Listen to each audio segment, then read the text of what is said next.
এই গল্পটি সম্পূর্ণরূপে কাল্পনিক ঘটনা নির্ভর, যা শুধুমাত্র বিনোদনের জন্য নির্মিত। গল্পে শোনানো সমস্ত চরিত্রের নাম, স্থান, ঘটনা সম্পূর্ণ কাল্পনিক এবং কোনো জীবিত বা মৃত ব্যক্তি, ঘটনা বা স্থানের সঙ্গে সাদৃশ্য থাকলে তা নেহাতি কাকতালীয়। গল্পের খাতিরে কোনো চরিত্র ধূমপান বা মদ্যপান করলেও ফিভার 104 FM তাতে সায় দেয় না। ধূমপান এবং মদ্যপান স্বাস্থ্যের পক্ষে ক্ষতিকারক, এতে ক্যান্সার হয়। গভীর রাতের গোপন কথা, গভীর রাতের গোপন কথা, গভীর রাতের গোপন কথা,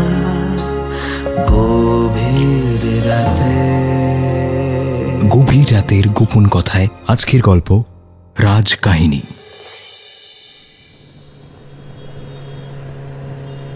বিট্টু, যখন চুরিটা হয়েছিল তখন বাড়িতে কে কে ছিল? কাজের মাসি ছিল। কাজের মাসি কি কথা, মানে নাম কি? মিনতি মাসি। হ্যাঁ, আর কেউ ছিল না। এই জন্যই না তুই সারা জীবন অ্যাসিস্ট্যান্ট রয়ে গেলি, আমার মতো বড় হতে পারলি না, মানে ডিটেকটিভ। সেই সময় বাড়িতে আরেকজনও ছিল, মিস্টার ঘোষের ভাগ্নে। সে কি করে জানলে? যে জামার বাটনটা আমরা ক্রাইম সিনে পেয়েছি সেটা আমি পরে মিলিয়ে দেখেছি তারই শার্টের। প্লাস আমি পাশের চায়ের দোকানে কনফার্ম করেছি চুরির সময় ভাগ্নের বুলেট বাইক চায়ের দোকানের সামনে পার্ক করা ছিল। আর কিছু? ব্যাস, কেস সলভ তাহলে। হ্যাঁ, এই জন্যই তো তড়িঘড়ি তোকে নিয়ে মিস্টার ঘোষের বাড়ি যাচ্ছি রে। এই তো সামনের বাঁকটা থেকে ঘুরলেই কেল্লা ফতে। কেলো করেছে? কি হয়েছে? আমরা আবার দেরি করে ফেলেছি বুদ্ধদা। ওদিকে দেখো, সর্বশ্রীদি অলরেডি ওখানে পৌঁছে গেছে। কেস সলভ হয়ে গেছে গো। সলভ আর কোথায়, কেস তো সবে শুরু। আসলে এক পাড়ায় হঠাৎ দুটো ডিটেকটিভ এজেন্সি গড়ে উঠলে যা হয় আর কি। কেস আর কটা, হাতে গুনে 4-5টা। তাই তো যখন যা আসে ওই নিয়েই কাড়াকাড়ি। এই যেমন এই কেসটা, বুদ্ধ সলভ করে ক্রাইম সিনে এসে দেখে সর্বশ্রী ওদিকে যবনিকা পতন করেই ফেলেছে। তার মানে পারিশ্রমিক তো তার। আচ্ছা আপনিই বলুন, এটা কি মানা যায়? কি ব্যাপার সর্বশ্রী, আপনি আমার ক্লায়েন্টের এখানে কি করছেন? ঠিক কি আপনার ক্লায়েন্ট? আপনার ক্লায়েন্টই তো এইমাত্র আমাকে কেস সলভ করার পারিশ্রমিক দিয়ে ভেতরে ঢুকলেন। সেটা ওনাকে গিয়ে জিজ্ঞেস করুন, যান। না, মানে আপনি এই কেসটায় জড়ালেন কিভাবে? এটা তো আমারও পাড়া নাকি? চুরি হলে আমিও জানতে পারি। আরে কিন্তু কেসটা নিলেন কি করে? আমি তো এর আগে 2 দফা এসে ক্লায়েন্টের সাথে মিটিং করে গেছি। আমারও সব দরকার পড়ে না, বুঝলেন। আমি ডিরেক্ট কালপ্রিটকে এনে ধরিয়ে দিয়েছি, ব্যাস কেল্লা ফতে। বাড়াবাড়ি হয়ে যাচ্ছে সর্বশ্রী। টানবেন? কি জেলের ঘানি টানবেন? গলা তুলে কথা বলছেন কার সাথে? হ্যাঁ, বেশ করেছি। আপনার একটা কোনো নেই, ওই প্রফেশনালিজম আর ওয়ার্ক এথিক্স বলে কিছু নেই। আরে যান, হেরে গেলে ওরকম সবাই বলে, জান তো। না, এখানে হেরে যাওয়ার ব্যাপারটা আসছে কোত্থেকে? আপনি আমাকে না বলে আমার ক্লায়েন্টের সামনে আপনাকে বলবো মানে? আপনার পারমিশন নিয়ে কাজ করবো নাকি? আপনি ক্লায়েন্টকে একবার ডাকুন তো। আপনি ক্লায়েন্টকে একবার ডাকুন। না, আমি কেন ডাকবো? না, আমার ক্লায়েন্ট আপনি। হ্যাঁ, আপনি কেন ডাকবেন? ঠিকই তো আমি ডাকবো। এই মিস্টার ঘোষ। না, আমি কিন্তু শেষ দেখে ছাড়বো। আমি অনেকদিন সহ্য করেছি। আচ্ছা, ফেলু আর বোমকে সমসাময়িক হলে ওদের মধ্যেও কি এরকম রেষারেষি হতো? মানে ধরুন ট্রেনে করে বেনারস পৌঁছতেই দেখা গেল মগনলালকে ধরে নিয়ে যাচ্ছে, আর বোমকেশ গায়ে শাল জড়িয়ে দাঁড়িয়ে মিটি হাসছে। যাকে এদিকে 2 গোয়েন্দার চুলোচুলি চলছে, কিন্তু ওদিকে এক বিরাট বড় রহস্য ঘনিয়ে উঠছিল ঠাকুর বাড়িতে। রানা প্রতাপ ঠাকুর দুর্দণ্ড প্রতাপ পলিটিশিয়ান, আর রাজনীতির পাশাপাশি অর্থনীতিটাও তিনি বেশ ভালো বোঝেন। শহরে এক বিশাল ব্যবসা ফেঁদে বসেছেন তিনি। আর ওই বাড়িতেই ঘটেছে একটা ঘটনা। কোথায় যাবি? ঘরে। আমাকে এড়িয়ে চলছিস কেন বলতো? এড়িয়ে চলবো কেন? আচ্ছা, তুই আমায় ভালোবাসিস না? তুই ভুলে যাচ্ছিস আমি কে হই। তুই ভুলে যাচ্ছিস তোর পেটে যে বাচ্চাটা রয়েছে ওটা আমার। তুই কি চাস আমি সবাইকে সবটা বলে দিই? মুখ লুকোনোর জায়গা থাকবে? আচ্ছা ছাড়, ছাড় হাতটা, ছাড়। তুই ভয় দেখাচ্ছিস আমাকে, ভয় দেখাচ্ছিস? হ্যাঁ, ভয় তো এবার পাবি, দেখে নে তুই।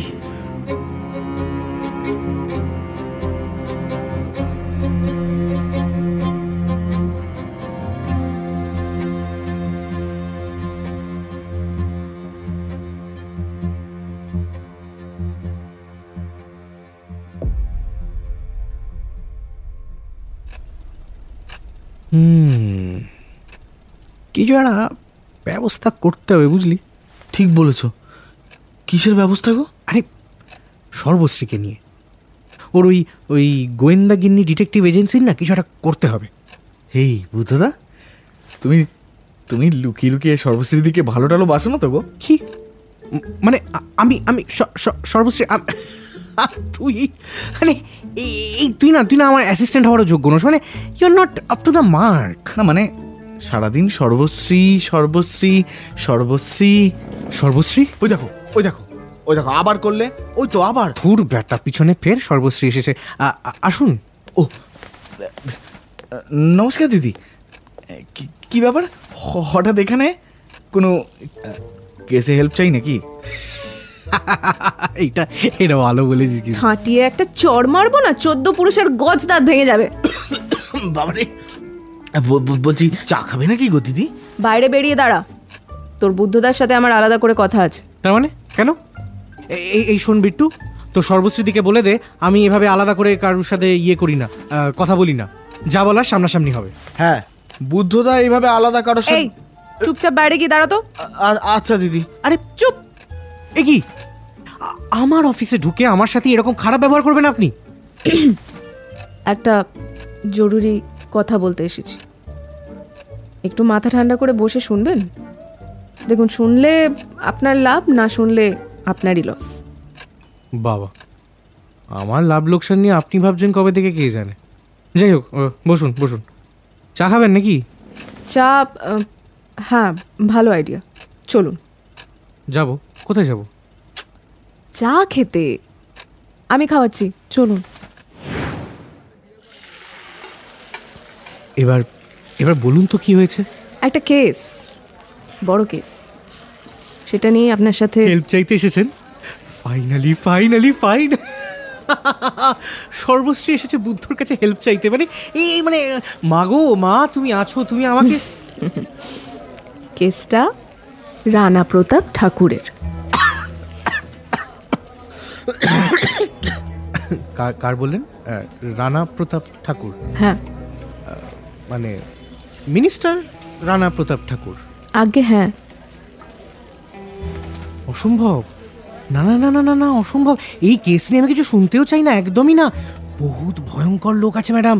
আরে লোকটাকে দেখতেই তো কিরকম ইয়ের মতো, একটা কালো ইয়ের মতো। আরে বাবা, আগে কেসটা শুনুন তো। আরে বলছি তো, দরকারই নেই আমার এরকম কেস শোনার, আমি শুনতেই চাই না কিন্তু। আরে এরকম কেস সচরাচর আমরা পাই না।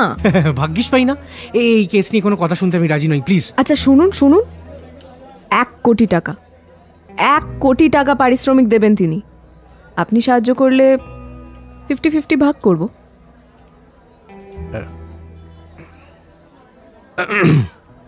কেসটা কি? আজ দুপুরবেলা রানা ঠাকুর নিজেই এলেন হঠাৎ, কিন্তু সারপ্রাইজিংলি হুটার লাগানো গাড়িতে না, নর্মাল স্করপিওতে। বডিগার্ডও বিশেষ কেউ ছিল না।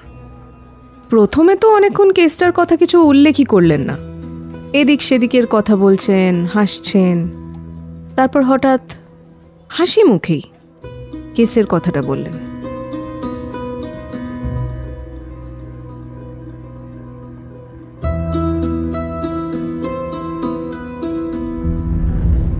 অ্যাকচুয়ালি আমি খুব শিগগিরই খুন হয়ে যেতে পারি। আমার চেনা কেউই আমায় খুন করার প্ল্যান করছে। যে কাজ আমি করি মৃত্যুকে ভয় পেলে চলে না। আমার উদ্দেশ্য হলো জানা কে আমায় মারতে চাইছে। তা আমি একটা ফোন দিয়ে এঁটেছি। এই সপ্তাহের শেষে আমি আমার ডায়মন্ড হারবারের বাগান বাড়িতে একটা উইকেন্ড পার্টি রাখছি। আমার চেনা প্রায় সবারই ইনভিটেশন থাকবে, পরিবার সহ। আমার দল মানে আমার পার্টিরও লোকজন থাকবে সেখানে। তাহলে আপনি চান এই পার্টিতে আমিও যাই, আর আপনাকে কে মারতে চায় তাকে খুঁজে বের করি, তাই তো? বুঝে গেছেন সবটাই। আজ তাহলে আসি। কিন্তু আমার তো আরো অনেক কিছু জানার ছিল। সঠিক সময় ঠিক জানাবো।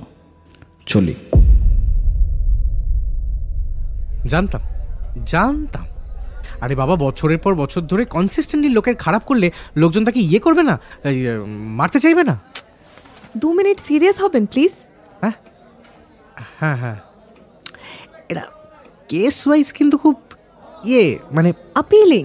হ্যাঁ, কিন্তু আবার বড্ড চাপের। হ্যাঁ, এক্স্যাক্টলি জানি। আচ্ছা আচ্ছা, আমি এখানে আপনার কি সাহায্য করতে পারি? আমার সাথে এই পার্টিতে আপনাকেও যেতে হবে, 3 দিন থাকতেও হবে। পার্টিতে? হ্যাঁ হ্যাঁ, পার্টিতে। আমি রানা ঠাকুরের সাথে এই নিয়ে অলরেডি কথা বলে নিয়েছি। আপনাকে নিয়ে গেলে কোনো সমস্যা হবে না।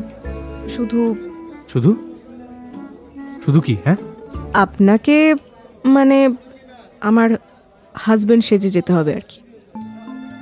ওরে সাবাস, এ তো পুরো ক্ষীর কদম। বাইরে শক্তপোক্ত থ্রিলার, ভেতরে নরম পোক্ত রোম্যান্স, সব মিলে যাচ্ছে। প্রথমে দুশমন, এবার সবার সামনে স্বামী স্ত্রীর অভিনয় করতে করতে জানে মনে হয়ে যাবে না তো? চলো দেখি কি হলো।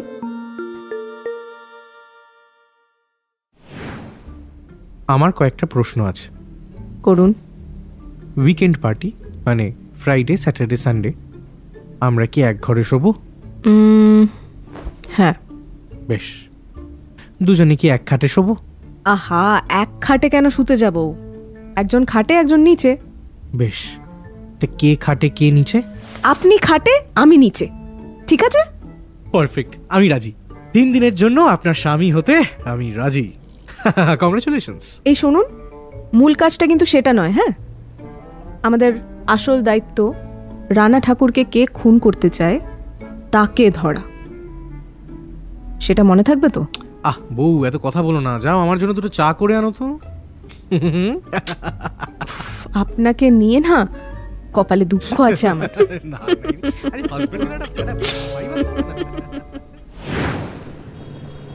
কি বললো? পায়ে পড়লো? একদম পায়ে পড়লো। কি বললো পায়ে পড়ে? এই পায়ে পড়ে কান্নাকাটি করলো, এই কেসটা প্লিজ আমি একা সলভ করতে পারবো না, আপনি আমাকে বাঁচান প্লিজ, এসব বললো। এই তুমি ঢপ দিচ্ছ না তো? জুকা, ঢপ দেবো কেন? এটা মানে বাবা, সত্যি ইয়েস, আমি তাই মেনে গেলাম। বেচারা মেয়ে একটু খাটাখাটনি করে খাচ্ছে, একটু সাহায্য করলে যদি লাভ হয় করি না, আমার আর কি। যাই হোক, এসে গেছি।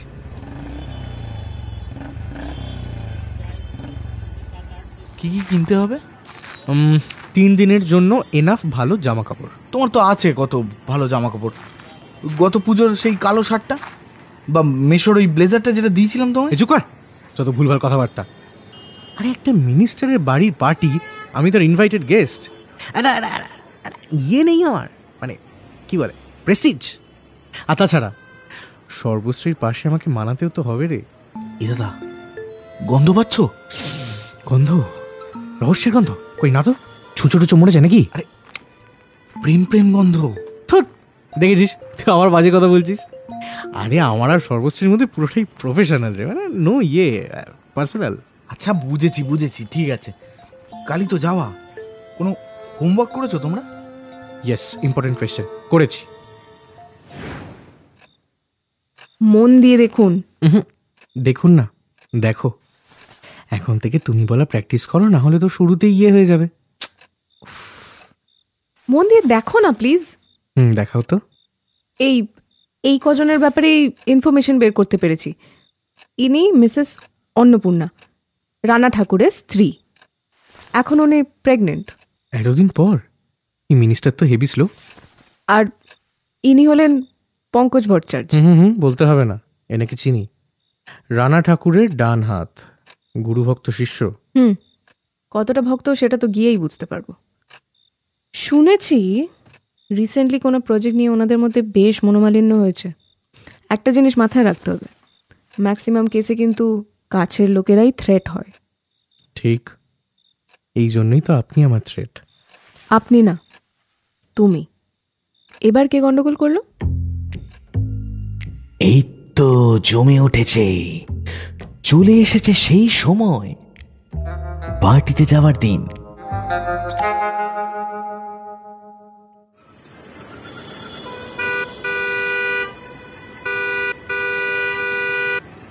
সর্বশ্রী, ও সর্বশ্রী ম্যাডাম, সর্বশ্রী। এত হর্ন বাজাচ্ছ কেন বলো তো? আরে তুমি এত লেট। ও কি কি হলো? না, তোমাকে মানে এরকম শাড়িতে কোনোদিন দেখিনি তো আগে। বাজে লাগছে? না না, বরং খুবই ভালো। হ্যাঁ, শুধু ভালো না, মানে সুন্দরী। হ্যাঁ, ওটাই ওটাই। ঠিক আছে, চলো এবার অগ্নি পরীক্ষা শুরু কিন্তু। হ্যাঁ হ্যাঁ হ্যাঁ, চলুন চলুন, এই চলো চলো চলো, কি যে বলবো, চলুন তো। স্বামী স্ত্রী সেজে দুজনে পৌঁছে গেল রানা প্রতাপের বিলাসবহুল বাগান বাড়িতে। ভিলাও বলা চলে। একেবারে পুরনো হিন্দি সিনেমায় যেমন দেখা যেত ভিলেনের বাড়ি, ঠিক সেরকম। বাইরে দুজন সিকিউরিটি গার্ড, তাদেরকে স্বামী স্ত্রী বলে পরিচয় দিয়ে লোহার বড় কালো গেটটা পেরিয়ে শৌখিন পাথরের রাস্তার উপর দিয়ে এসে দাঁড়ালো ওদের গাড়ি। গাড়ি থেকে নামলেন কোনো গোয়েন্দা জুটি নন, বরং খুবই নিরীহ, খুবই মিষ্টি এক দম্পতি, mister and missus Sen. Sarbashree, Rana Thakur নিজে দাঁড়িয়ে আছেন আমাদের রিসিভ করতে। থিংস গট মানে রিয়েল। ভগবান দেখো। হঠাৎ বুদ্ধর হাতের ওপর হাত রাখে সর্বশ্রী। কিরকম ঠান্ডা নরম একটা হাত, কিরকম শান্তির একটা হাত। চিন্তা করো না, দুজন মিলে ঠিক সলভ করে ফেলবো। না না না না, ভয় পাচ্ছি না কিন্তু আমি। চিন্তা করো না, এই তুমি কিন্তু ভয় পেও না, চিন্তা করো না। চলো চলো, আমি আছি, চলো। নমস্কার। নমস্কার স্যার। আসতে কোনো অসুবিধা হয়নি তো? না না, কোনো অসুবিধা হয়নি। আমার ঘরে এসো, তোমরা কথা আছে।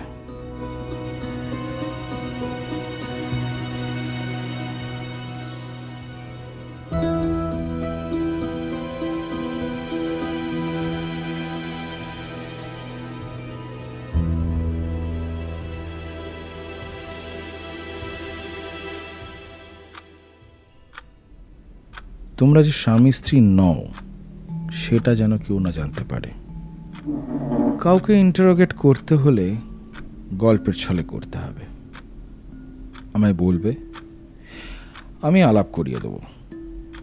বেশ? হ্যাঁ, আমার কয়েকটা প্রশ্ন আছে স্যার। আমাকে করো। আপনি কাউকে সন্দেহ করেন? মানে কোনো শত্রু বা কেউ? আমার কোনো বন্ধু নেই, সবাই শত্রু। এই পার্টিতে যারা যারা এসেছে সবাই আমার শত্রু। আমি কেন? এত বিখ্যাত বিখ্যাত ডিটেকটিভ থাকতে আমার কাছে আসা কেন? তোমায় কেউ চেনে না তাই, কারো সন্দেহ হবে না তাই, আর আমি জানি কাজটা তুমি মন্দ করো না তাই। আর আপনি যদি আর প্রশ্ন নয়। গেস্টরা আসতে শুরু করেছে, আমি আসি।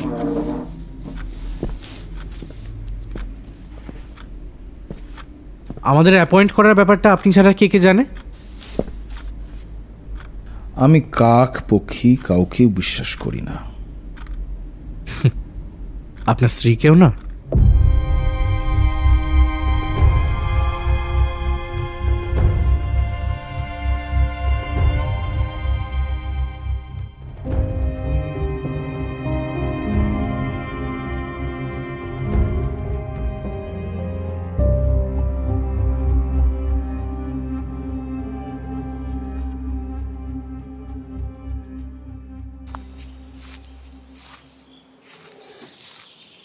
কি বুঝছো ডিটেকটিভ সাহেব?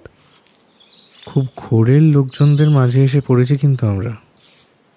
আসলে ব্যাপারটা কি বলো তো, আমার এই রে, সরি। না না, ইটস ওকে ওকে।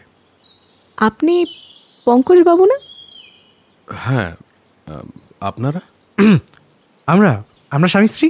মানে সে ঠিক আছে, কিন্তু আপনারা কারা? আমি রানা ঠাকুরের এক বন্ধুর মেয়ে, আর ও আমার হাজবেন্ড। রানা ঠাকুরের বন্ধু? কোন বন্ধু? সুনীল। সুনীল কি? গাঙ্গুলি, সুনীল গাঙ্গুলির মেয়ে ও। Strange, I've never heard of হিম।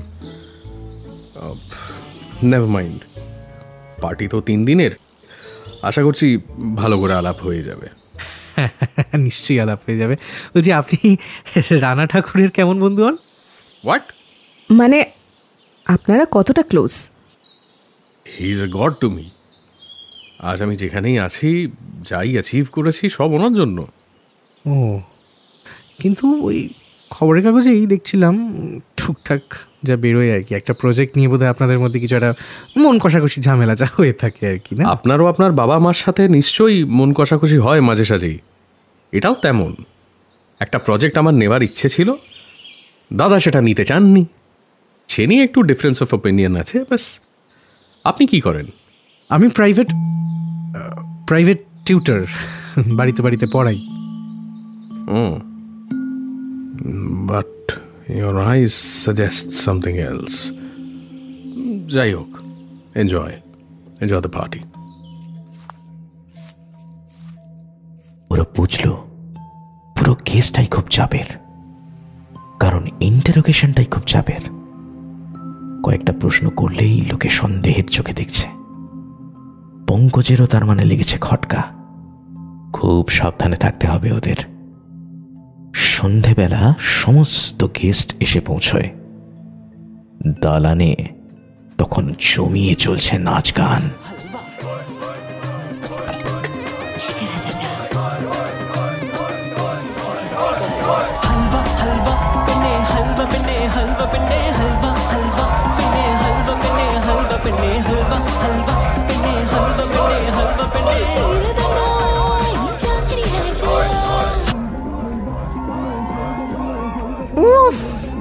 মিনিস্টারের বাড়িতে পার্টি, আইটেম ডান্স হচ্ছে, এই কইটুকু জামা পরে নাচছে দেখো। হ্যাঁ, তুমি কি এখানে ডান্সারের জামার সাইজ মাপতে এসেছো? না, একদম না। আমি তো এক মহিলায় আসক্ত, আমি শুধু তোমায় দেখছি। তোমার এই আলগা পিরিতটা হয়ে গেলে বলো, হ্যাঁ কাজের কথা বলবো। তুমি কিরকম খিটখিটে বউ জানো তো, বলো। এসে থেকে রানা ঠাকুরের স্ত্রী অর্থাৎ অন্নপূর্ণা দেবীর কিন্তু একবারও দেখা পেলাম না। ওনার সাথে কথা বলাটা দরকার খুব। ও, তুমি ওনাকে খুঁজছো? আমি কিন্তু খুঁজছি অন্য একজনকে। কাকে? মিস্টার পঙ্কজ ভট্টাচার্য, ঝানু মাল কিন্তু, আর আমাদের যথেষ্ট সন্দেহ করেছে। হ্যাঁ, সে তো তোমার জন্যই। ওরকম ক্যালানের মতো আমতা আমতা করে উত্তর দিলে সন্দেহ তো হবেই নাকি? ওই তো, শিট, আমাদের দিকেই দেখছে। Sarbashree, I am sorry. For what? এটার জন্য, তোমার কোমর ধরে তোমাকে এত কাছে টানার জন্য। I am really sorry.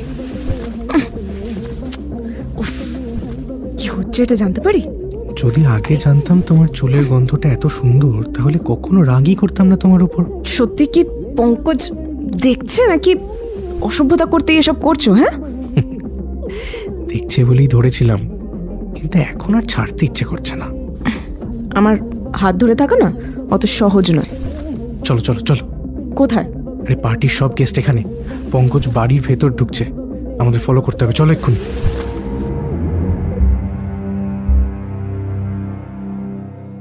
পা টিপে টিপে ধাওয়া করতে করতে ঢোকে দুজনে, খুব সন্তর্পণে। তারপর বাইরের দেওয়ালে কান পেতে বসে থাকে দুজনে।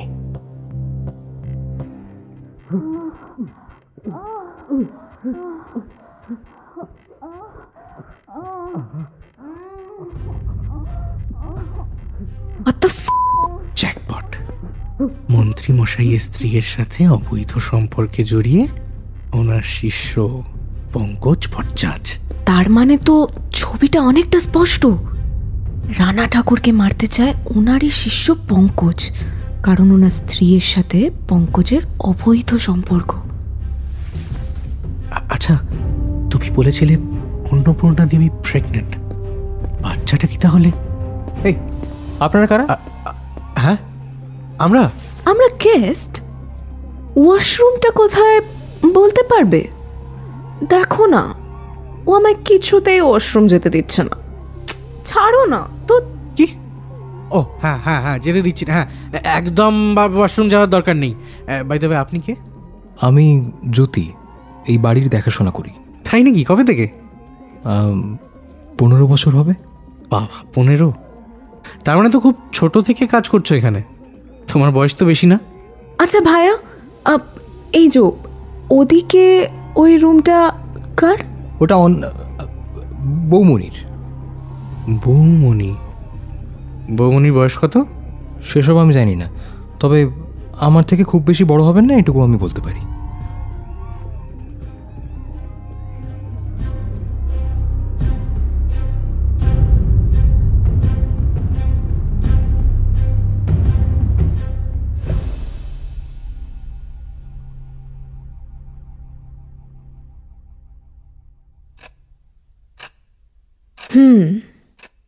একটা দিন কেটে গেল।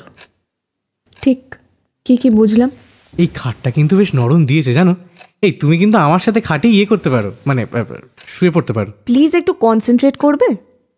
তোমার এই কনস্ট্যান্ট বাজে বকাটা না আমার আর একদম ভালো লাগছে না। আচ্ছা আচ্ছা, ঠিক আছে। রাগ করছো কেন এত? কারণ একটা কেস যতক্ষণ না সলভ হয় আমার খুবই খুবই অস্বস্তি হয়। যতক্ষণ না সবকটা লুজ এন্ডস জুড়তে পারছি, ভেতরটা কেমন একটা করতে থাকে। সর্বশ্রী, শান্ত হও। একজন ভালো ডিটেকটিভ জানে নিজেকে কতটা সময় দিতে হয়। তাড়াহুড়ো করলে এমন অনেক চোখের সামনে থাকা ডিটেলস মিস হয়ে যেতে পারে, যেটা মেবি তোমার কেসটাকেই ঘুরিয়ে দিতে পারে। আমি কি আদেও কোনোদিন ভালো ডিটেকটিভ হতে পারবো? এই কি কথা! তুমি তো অলরেডি একজন ভালো ডিটেকটিভ। তুমি ভাবো, এত বড় কেসটা কিন্তু আমার কাছে আসেনি, তোমার কাছে কি এসছে? বাবা খুব প্র্যাকটিস করাতো। Observation, concentration, reasoning, case solving.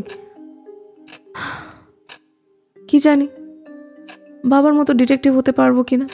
তুমি তোমার মতো ডিটেকটিভ ঠিক হয়ে উঠতে পারবে। এই কেসটা সলভ করলেই দেখো না চারিদিকে কিরকম নাম ছড়িয়ে পড়বে আমাদের।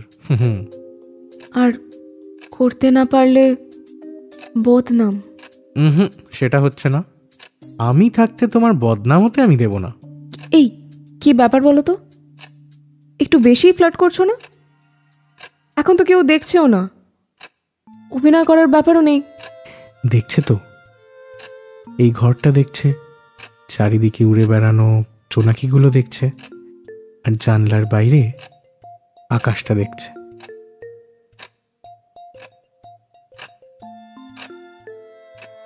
রহস্য ঘনীভূত তো হচ্ছিলই, সাথে ঘরের মধ্যে থাকা রোম্যান্সটা আরো একটু বাড়ছিল। বুদ্ধর হাত ধরল সর্বশ্রীর হাত। সর্বশ্রীর ঠোঁট ছুঁতে যাবে বুদ্ধর ঠোঁট, এমন সময়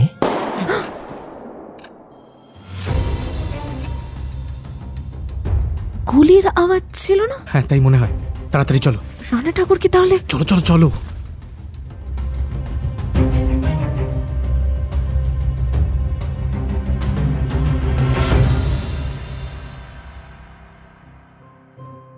কোনো মানে হয় না, হয় দুজনেই ডিটেকটিভ, তাই বলে এরকম একটা গুলির আওয়াজে দুজনের প্রথম চুমুর আমেজটা কেটে যাওয়ার কোনো মানে হয়? ওরা ছুটে গেল রানা ঠাকুরের ঘরের দিকে এবং গিয়ে যা দেখল সেটা ওরা কল্পনাও করতে পারেনি। রানা ঠাকুর নয়, গুলি লেগেছে বাড়ির কাছের লোক জ্যোতির বুকে। খুন, কোনো খুনের কেস এর আগে নেয়নি ওরা। গুলিটা আমায় করা হয়েছিল, আর জ্যোতি মাঝখান থেকে। জ্যোতি আপনার ঘরে কি করছিল? ঠিক জানি না, আমি ঘরে দরজা বন্ধ করি না, ও কোনো কাজেই ঢুকেছিল হয়তো। আর ঠিক সেই সময়ে গুলিটা চলে, আপনার গায়ে না লেগে সেটা লাগে জ্যোতির গায়ে, কি তাই তো? এবার আমি যে অতিথিদের কি জবাব দেবো জানি না। আপনার স্ত্রীর সাথে একবার কথা বলতে চাই, ব্যবস্থা করে দিন প্লিজ। আমার স্ত্রী, ওকে ইনভলভ করা কি খুব দরকার? আসলে ওর শরীর ভালো নেই, প্রেগনেন্ট ইত্যাদি জানি, কথা বলাটা খুব দরকার। বেশ।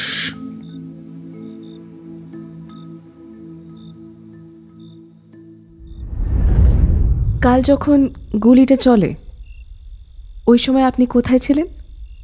ঘরে ছিলাম, ঘুমোচ্ছিলাম। আচ্ছা, আপনাকে কাল পার্টিতে তো দেখলাম না, এসব গ্যাদারিং ভালো লাগে না বুঝি?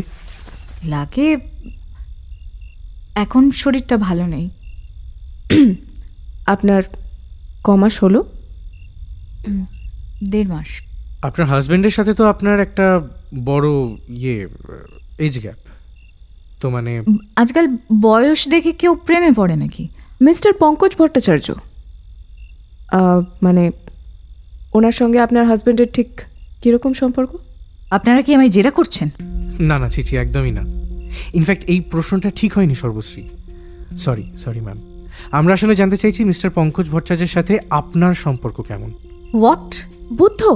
না, ঘাবড়াবেন না, বলুন কি সম্পর্ক আপনাদের? আপনি কি বলতে চাইছেন? কিছু বলতে চাইছি না, আমি জাস্ট শুনতে চাইছি কি সম্পর্ক, বলুন। Buddha, it's okay. না, আপনি বলুন কি ঠিক কি সম্পর্ক আপনাদের মধ্যে, আপনি কিন্তু খুলে সবটা সত্যি করে বলবেন। আমি এখনো বুঝতে পারছি না কি মিন করতে চাইছেন আপনি। মিন করতে চাইছি যে পঙ্কজ ভট্টাচার্যের সাথে আপনার বিবাহ বহির্ভূত সম্পর্ক রয়েছে, আর যে বাচ্চাটা আপনার ওই পেটে রয়েছে সেটা রানা ঠাকুরের নয়, পঙ্কজ ভট্টাচার্যের। কি বলছেনটা কি আপনি? সেই জন্য আপনারা ঠিক করলেন ওনাকে দুনিয়া থেকে সরাতে হবে, লোক ভাড়া করলেন, বা হয়তো পঙ্কজবাবু নিজেই গুলি চালালেন, কিন্তু ভাগ্যের ফেরে সেই সময় ঘরে জ্যোতি ছিল আর ওর প্রাণটা চলে গেল। জ্যোতি,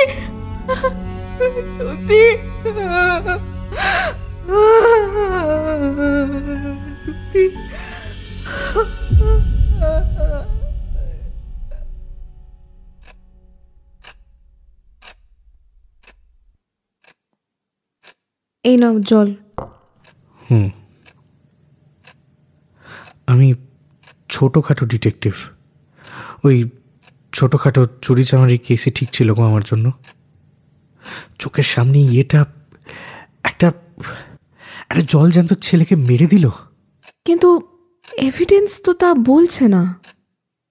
পঙ্কজবাবু সেই সময় কিন্তু নিজের রুমেই ছিল, সেটা তো তার রুমের সামনে হাউস হেল্পই টেস্টিফাই করেছে। মিথ্যে সব। সে বয়ান অনুযায়ী তো অন্নপূর্ণা দেবীও বেরোননি, ওনার ঘরের বাইরের হাউস হেল্প তো বললো যে। এক সেকেন্ড, এক্স্যাক্টলি অন্নপূর্ণা দেবীর ঘরের বাইরে যে হাউস হেল্প ডিউটিতে দেখলাম সে তো জ্যোতি নয়। কিন্তু আমরা যখন পঙ্কজবাবুকে ফলো করতে করতে ওই ঘরের সামনে গেছিলাম তখন আমাদের কার সাথে দেখা হয়েছিল? জ্যোতি। যদি ডিউটি না থাকে তাহলে জ্যোতি ওখানে কি করছিল?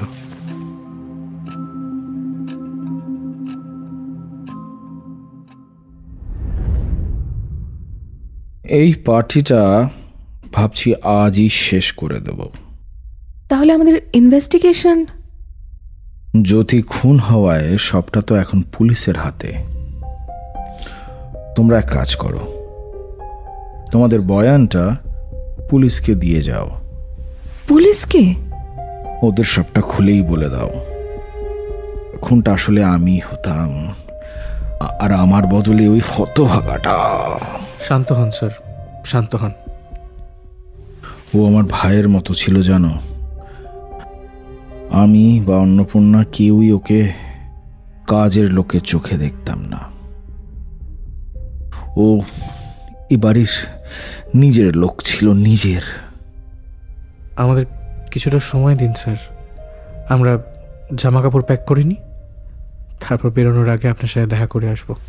হ্যাঁ, অন্নপূর্ণা দেবীকেও ডাকবেন, কথা আছে। কথা? আচ্ছা বেশ, তোমরা সব গুছিয়ে তারপর এসো।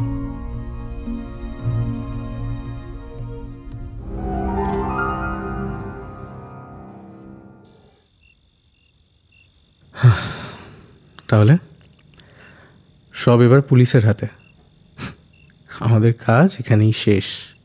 কাজটা শেষ করতেই তো পারলাম না। আচ্ছা, একটা কথা বলবে আমায়? সবাই জানে তুমি আমার চেয়ে অনেক বেটার ডিটেকটিভ, আমার থেকে আগে কেস ক্র্যাক করে ফেলো। এই কেসটা তুমি একা সামলালে না কেন? আমায় ডাকলে কেন? জানি না। তবে জানো, কিছু একটা হিসেব মিলছে না, কিছু একটা খটকা। এই আচ্ছা সর্বশ্রী, সবার ঘরের বাইরে একজন করে হাউস হেল্প অ্যাপয়েন্টেড, তাই তো?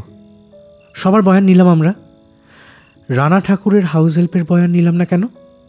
সে তো নাক ডেকে ঘুমোচ্ছে, তার জায়গায় তো রানা ঠাকুরের ঘরের বাইরে অ্যাপয়েন্টেড ছিল জ্যোতি। এক মিনিট, যে দিনই জ্যোতি ওখানে ডিউটি পেল সেদিনই খুন হলো।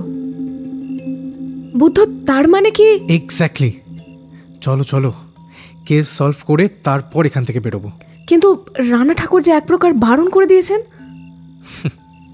তাই জন্যই তো এবার সলভ করায় ইয়েটা একটু বেশি মজা। চলো। এই জন্যেই কি?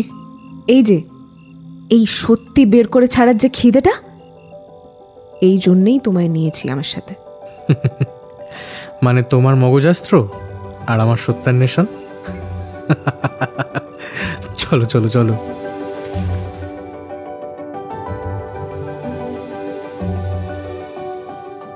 অনেকের অনেক রকম লাভ ল্যাঙ্গুয়েজ থাকে। এদের লাভ ল্যাঙ্গুয়েজটা একসাথে কেস সলভ করা আর একে অপরকে সাপোর্ট করা।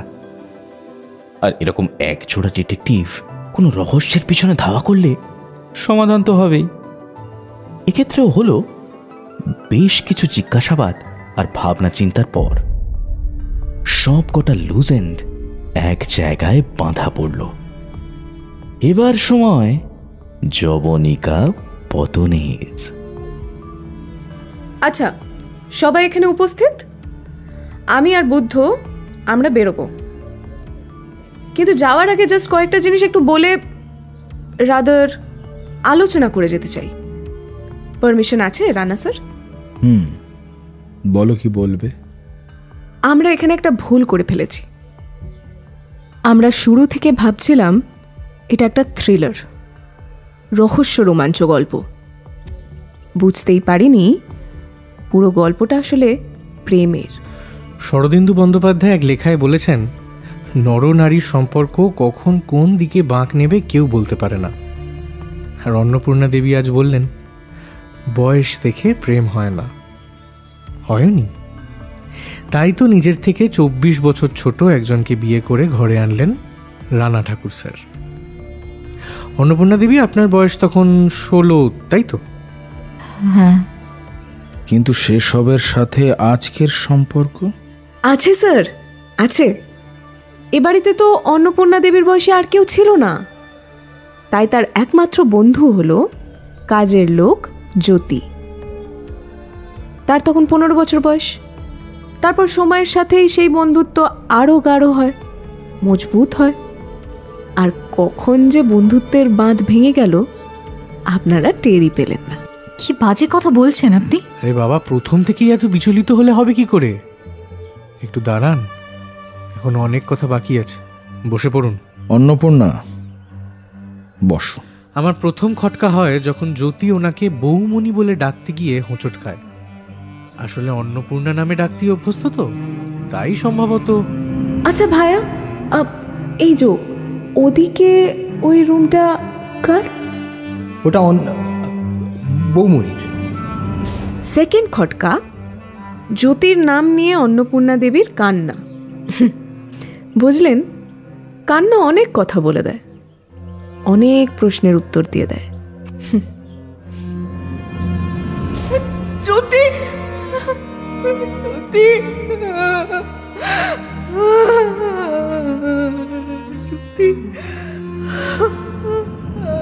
তোমাদের কি আর কোনো বক্তব্য আছে, নাকি আমার অন্দরমহলের কিচ্ছা আলোচনা করাটাই আসল উদ্দেশ্য?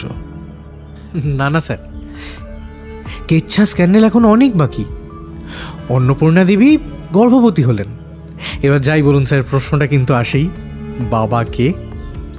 জ্যোতি না রানা ঠাকুর নাকি পঙ্কজ ভট্টাচার্য? স্যার খবরদার, সহ্যের সীমা ছাড়িয়ে যাচ্ছে কিন্তু এবার। আপনি আপনি আপনি জানতেন স্যার?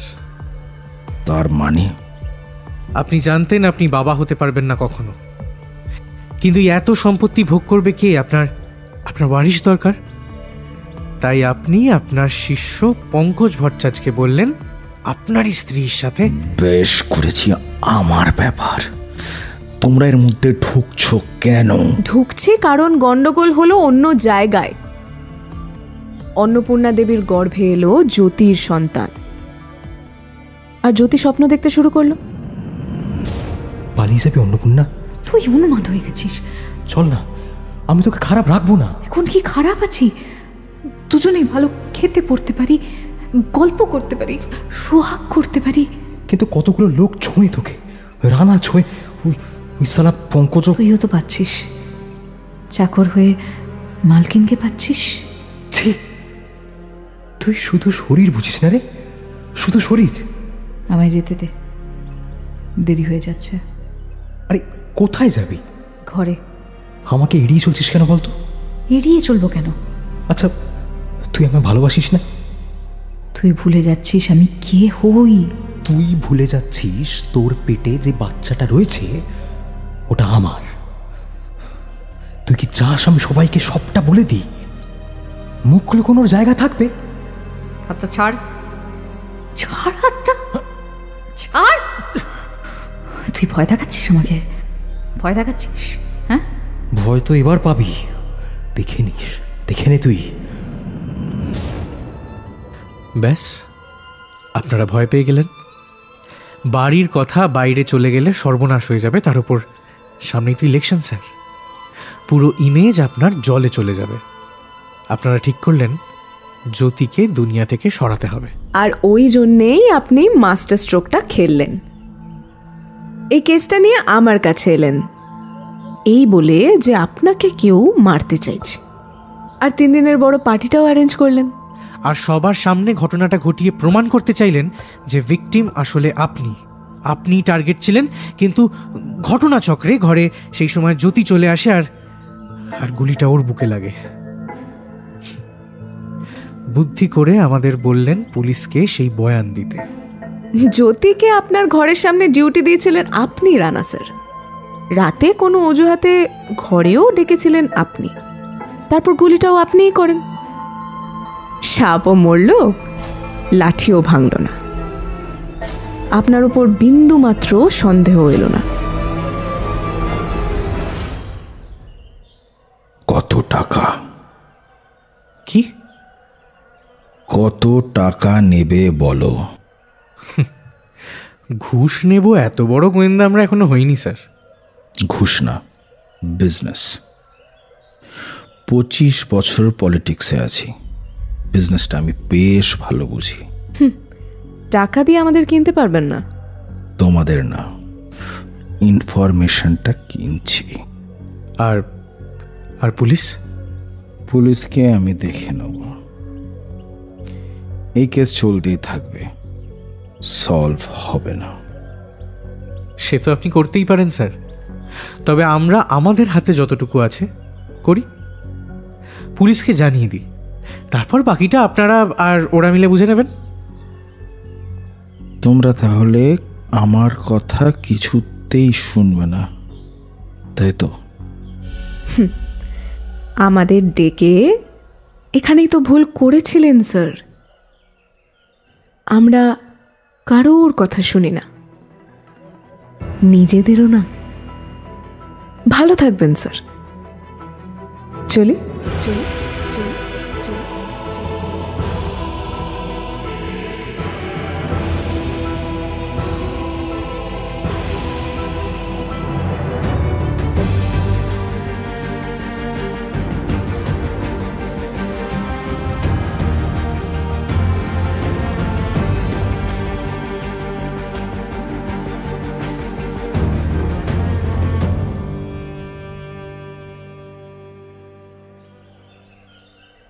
এই সর্বশ্রী, এই খবরের কাগজে কি লিখেছে দেখো।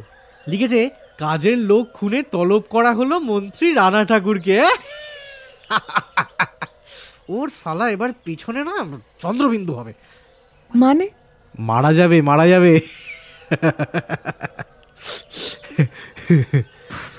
ল্যাঙ্গুয়েজ। আচ্ছা ঠিক আছে, ভাবছি আমার ডিটেকটিভ এজেন্সিটা বন্ধ করে দেবো। এ কি, কেন? একটা ভালো কম্পিটিটর না থাকলে জমবে কি করে?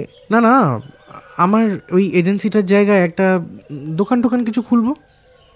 তোমার এজেন্সিটাই আর একটু বাড়িয়ে আমি বসে পড়বো, কোনো একটা সাইড করে বসে পড়বো একসাথে। হ্যাঁ, কেন? একসাথে কেসটা সলভ করতে ভালো লাগলো না? হ্যাঁ তা লাগলো। তাই তো ভাবছি জীবনের আগামী সব কেসগুলো যদি একসাথেই মানে প্রপোজ করছো? উফ, তুমি না ডিটেকটিভ, সব আমায় বলতে হবে কেন? Take the hint lady. সবই ঠিক ছিল, শুধু ওই মধুরেনো সমাপয়েরটাই বাকি। রকমারি স্বাদের খাবার খাবেন আর শেষ পাতে একটু মিষ্টি না হলে চলে বলুন? কর্পোরেশনের রাস্তার কাজের মতো ওদের চুমুটাও আটকে ছিল। প্রথম চুমুটা হওয়ার সময় গুলি চলল, কিন্তু এখন সেই মহেন্দ্রক্ষণ। গায়ের রোম খাড়া হচ্ছে, হাতের তেলও ঠান্ডা হয়ে আসছে, পেটের প্রজাপতি উড়ে উড়ে ডায়াফ্রামে ধাক্কা মারছে। আবার দুজনে খুব কাছে, আবার দুটো ঠোঁট কাছাকাছি, কিন্তু তারপরে হঠাৎ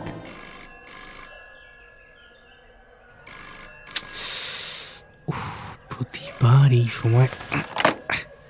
হ্যালো, একটা আর্জেন্ট কেসে আপনাকে খুব দরকার বুদ্ধবাবু, আর সাথে সর্বশ্রী ম্যাডামকেও। খুব বড় একটা বিপদ হতে চলেছে, খুব বড় বিপদ।